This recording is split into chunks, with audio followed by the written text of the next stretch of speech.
Mohanavani Telugu podcast వింటున్న శ్రోతలందరికీ హృదయపూర్వక ధన్యవాదాలు. ముందుగా అందరికీ శుభ గురువారం. ప్రతి గురువారం మనం వింటున్న సాయిలీల కార్యక్రమంలో ఈరోజు కూడా మరొక అద్భుతమైన సాయిలీలను విని ఆ సాయినాథుని యొక్క ఆశీస్సులు పొందుతాం. బాబా అతడిని పైకి ఎత్తి ఒక మూలన ఉంచారు. ఎవరిని అలా చేశారో ఈ కథలో విని తెలుసుకుందాం.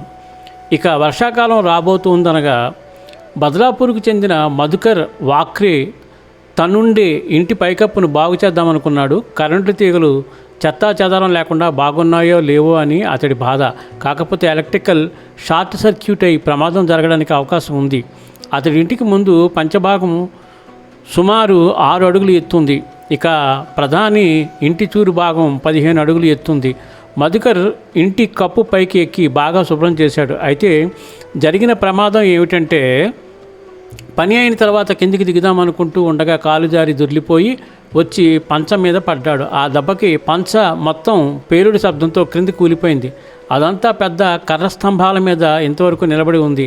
ఆ కర్ర స్తంభాల చుట్టూ మెటల్ షీట్స్ అమర్చారు. పేలుడు శబ్దం వినగానే పక్క వాళ్ళందరూ పరిగెట్టుకుని వచ్చారు. అక్కడ మొత్తం అంతా చెత్త కుప్పలా ఉంది. మధుకర్కు పెద్ద దెబ్బే తగిలి ఉంటుందని అందరూ అనుకున్నారు. కానీ ఒక మూలలో మధుకర్ క్షేమంగా నిలబడి ఉండడం చూశారు. అతడికి ఏ దెబ్బలు తగలలేదు.